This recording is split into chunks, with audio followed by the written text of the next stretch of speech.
Photo illustration by Slate. Photos by Thinkstock. Mallory Ortberg is online weekly to chat live with readers.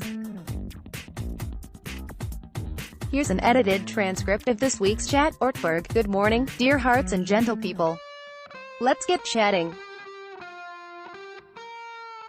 QNOT getting any. My husband of 4 years and I have an open relationship and date people separately. Lately, he has been fairly successful in dating, whereas I have not. I am happy for him, but I also feel jealous and angry that I am not having similar results. To compound things, our sex life has dwindled.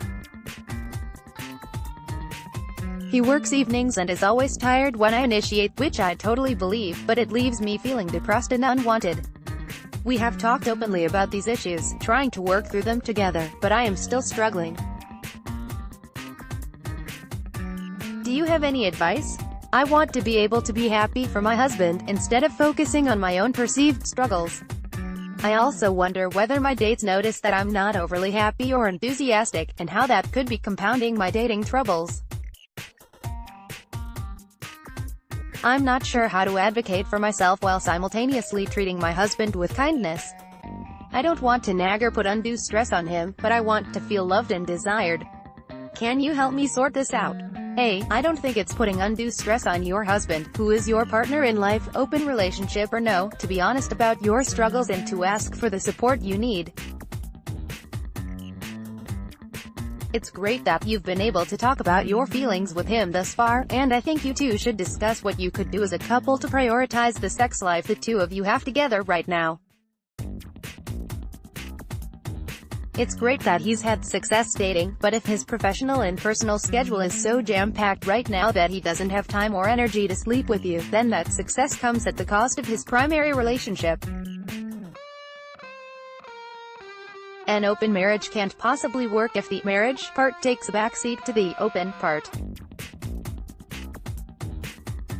Scaling back, or even temporarily hitting pause, on his outside dating life so that you two can refocus on each other may go a long way towards relieving your stress and feelings of being unwanted. Q. Changing his religion. When we first met, my husband and I connected on the notion that no one religion has it all right. When we got married, in my church, we agreed we would raise the kids in my religion so they had at least a foundation of some faith. We weren't regular churchgoers, but went to mine when we did go. 2 years ago, my husband reconnected with the religion of his youth and has become quite devout. His strength and spirituality is not the issue. The problem is that he now hates my religion. He has adopted a very fundamental view of the Bible, which has made it extremely difficult to talk about anything but the weather. Our kids are now in their preteen and teenage years. Although he doesn't typically speak against my faith in front of them, he definitely tries to convert them. Our world has been turned upside down. I'm afraid to divorce him because he'll only have more alone time to try to convert the kids. And we agree the kids would not handle a divorce well. When the kids go off to college, they would be adults and free to choose their own spiritual path and probably more able to handle their parents' split. But how do I get through the next few years until then? A. If the only reason you're not pursuing a divorce right now is the fear that your husband will have more alone time with your children to try to convert them, then I'm not sure that spending the next 6 to 8 years under the same roof is going to be a sustainable option.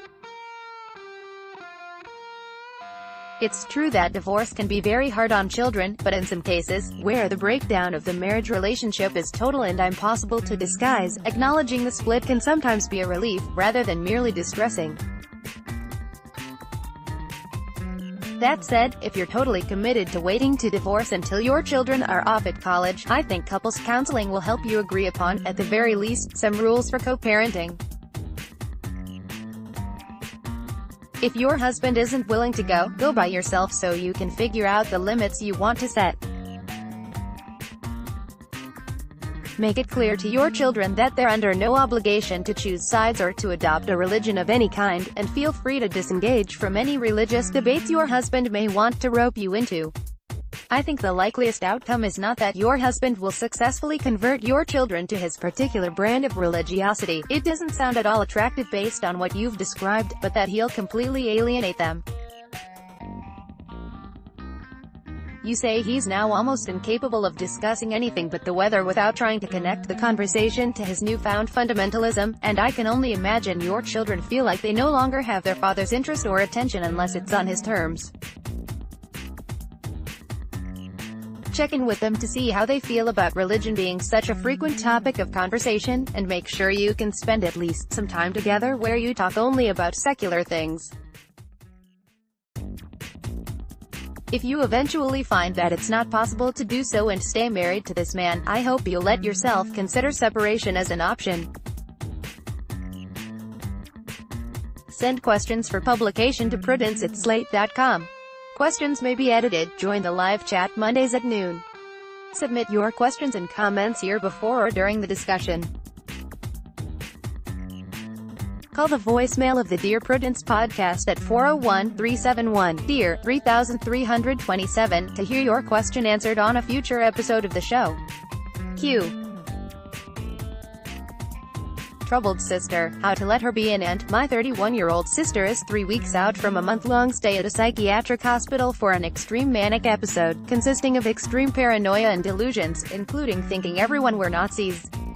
This is her first hospitalization, although she has a history of addiction, anxiety, and being overall difficult. Since leaving the hospital, she has not yet seen a psychiatrist, therapist, or been to a support group, despite recommendations and encouragement. She has no job and might lose her apartment. The reason I'm writing is my 2 girls, aged 6 and 2.5, who normally have a relationship with my sister. My sister wants to see them very badly, despite extreme emotional swings, and despite having sent me cruel and emotionally abusive texts on multiple occasions, unprovoked. She called my children spoiled, and said she feels nothing for the younger one, but feels like she gave birth to my older one. My therapist has advised me to hold off on allowing her to see them, but I am getting pressure from not only my sister but my mother as well. We tried to video chat, and my sister had an extreme trigger upon seeing my mother's helper doing some dishes, so I'm not sure whether an in-person visit makes sense. How can I protect my 2 children from a potentially unhealthy situation but still somehow facilitate a relationship with my sister? Is this possible? I think the most important thing for you to do is to separate out your own perfectly understandable concerns and resentments about your sister's behavior toward you from the question of whether you think she can handle a supervised visit with the kids.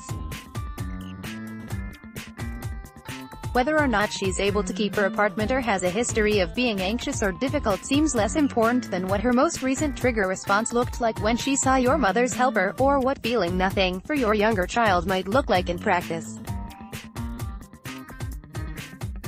Your sister is dealing with some extreme challenges right now, and I think you need to find some age-appropriate, non-stigmatizing, and non-judgmental ways you can speak to your children about their aunt. Many readers have experience trying to contextualize and explain serious mental health issues to their children. Please let us know what's been helpful to you in the comments. It may also help to plan, with the help of your therapist, how you would handle a visit with your sister if she had a trigger response or experienced a delusion, and under what circumstances you would cut a conversation short. That way you can go in with a plan, one that gives you a strong sense of what distinguishes discomfort from an actual lack of safety. Don't let yourself be pressured by your mother's preferences, and only plan a visit or conversation when you think the time is right. Q. Is this cheating? I just discovered that my allegedly monogamous partner of 24 years has been using Tinder to chat with others to feel good about himself. In today's digital age, is this considered cheating? It is in my mind, but I'm wondering what the rest of you think. If it matters, Tinder was installed on a hidden secure drive with a biometric unlock. He forgot to hide the notifications, and I saw Tinder content hidden pop up on his phone. This is totally hinky, right? Just to chat, it is bullshit, right? I think there are plenty of people who use dating apps primarily to bolster their own egos and remind themselves that they could land a date tonight if they wanted to, so I think there's at least a possibility that your partner hasn't actually gone out with or slept with any of the people he's chatting with.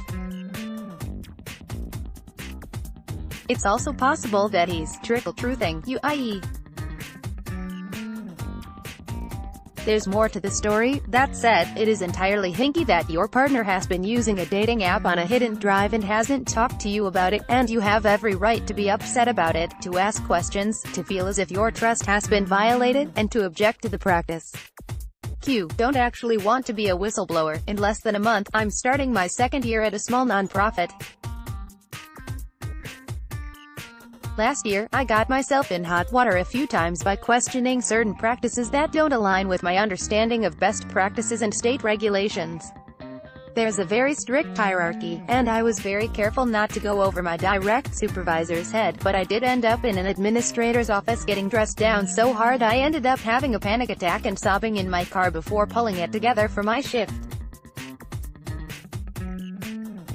Previous experience I've had in similar positions leads me to believe that I am in the right to push some of these issues. But again, it's a small, gossipy staff and I'm already in danger of being branded a troublemaker. This will be my last year in any case. Should I put in an anonymous call to the state and get us audited? There are definitely some violations going on. Should I continue to follow the proper procedures to bring my concerns forward, even though previous efforts have burned me pretty badly? Should I try to keep my head down and just go home happy at the end of the day? A. If the violations are such that you think you could go home happy at the end of the day without reporting them, then that's certainly an option worth considering. If the violations could potentially endanger someone's life or well-being, then that's another question. Only you can answer that, of course, since I don't know the specifics, but I think it's worth asking yourself, what's the absolute worst possible result that could arise from these conditions, and do I consider it serious enough to make an anonymous audit request after my previous attempts have failed? Q. Troubled sister. How to let her be an aunt? While I don't know the sister's medical status, it's important to keep in mind that many psych meds take longer than 4 weeks to fully kick in. Your sister doesn't sound stable. She might not even remember certain events, like saying that about your youngest. It's important for her to demonstrate stability before she sees your kids. She can do that by following her care plan and being compliant with her meds. We had this situation in my family, and waiting for stability was the right call, because our loved one also wasn't following care plans and soon required a second hospitalization. This is a helpful perspective. I can imagine that right now things feel deeply fraught and time-sensitive, and that if the letter writer's sister isn't able to see the children immediately, she may regard it as a referendum on her character or ability to be a part of her family members' lives. But feelings aren't necessarily reality in this case. Delaying a visit by a few weeks or months, and sticking to video chats in the meantime, is absolutely a viable option. You shouldn't try to rush a visit before your sister is ready just because emotions are currently running high. QTOO Much Modern Family. I'm a 28-year-old woman who's been best friends with Colin since we were in 5th grade. Colin's married to Jim and has an adopted 7-year-old called Rose. He lives several states away, but we visit at least once or twice per year. When Colin comes to see me it's great, but when I go to see him we spend too much time with his family. Jim and Rose get included in all our activities, and it really bums me out not to spend quality time with Colin. It's not that I dislike his family, but Colin is my real friend and I want to see him, not them. I've tried to suggest that he and I do things alone, but he says it would hurt Jim and Rose's feelings. Now he wants to come and visit and bring Jim and Rose. They're not staying with me, so I don't really see how I can say no. Do you have any suggestions? I don't want to be mean, but I don't want to spend the entire visit talking to Jim and watching out for a small child. Can you give me a script for this? I can't, I'm afraid. You can't ask someone to detach from their spouse and child just because you like them better, especially when it comes to taking a vacation. I understand that your friendship with Colin extends back to your childhood and that you feel a proprietary sort of connection with him, but just because you've known him since the 5th grade doesn't mean you can ask him to periodically turn his family off and go back to being the unattached, free time-having single person you once knew. It would be one thing if you were asking him to occasionally get lunch together one-on-one, but there is no polite or reasonable way for you to ask him to travel without his husband and daughter. Your childhood friend now comes with a husband and child, and there's no way around that. Q. Changing his religion. Please, seriously consider what it would do to your mental health to remain in a relationship with someone who no longer respects your choices and faith and is frequently trying to convert you and your kids. I was in a relationship with someone that also had a pretty fundamental view of the Bible, and knowing he felt the need to convert me eroded my self-esteem. I also felt drained trying to talk him out of extreme funks, which he experienced because he was daunted by the task of saving all our friends. You may think you can do it, but at the very least, consider that your kids need to be shown that it's not okay for someone to be so disrespectful of their faith choices. At the very least, I think the letter writer should feel she has the right to ask her husband to stop attempting to convert her. I don't know what the children's responses have been, but if they've expressed discomfort with his conversion attempts, it's also fair to ask him to leave them alone. It's one thing to express your religious views to your children and seek to ground them in an awareness of your faith tradition. It's quite another to pressure them to adopt your own faith after they've declined to do so. Discuss this column with Dear Prudence on his Facebook page. I'm worried my daughter's boyfriend is gay. How do I tell her? My girlfriend got wasted and made a horrible first impression with my parents. My husband lost $20,000 making secret bets on sports. My cousin is telling people I'm the father of her unborn child. And find even more letters in the Dear Prudie archive. Slate Plus members get more Dear Prudence every week, more answers from Prudie, full-length episodes of the Dear Prudence podcast, and a host of other benefits, and they help support Slate's journalism. Join today. Join Slate Plus. Join.